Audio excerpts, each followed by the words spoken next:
Sa Day 6 ng impeachment trial, ipinagtanggol ni Senator Judge Pia Cayetano ang kanyang kapatid na si Senator Judge Alan Peter Cayetano laban sa mga batikos at issue na lumabas.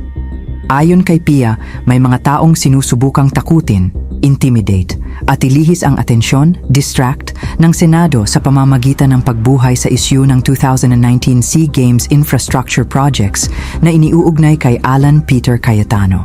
Lumabas ang pahayag na ito matapos i-anunsyo ni NBI Director Melvin Matibag na magsasagawa ng investigasyon tungkol sa naturang proyekto.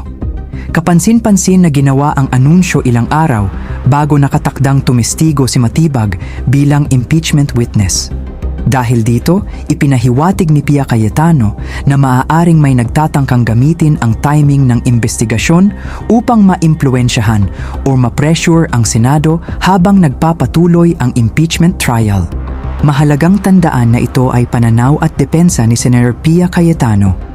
Ang anunsyo ng NBI na magsisiyasat ay hindi pa nangangahulugan na may napatunayang paglabag o pananagutan si Senator Alan Peter Cayetano.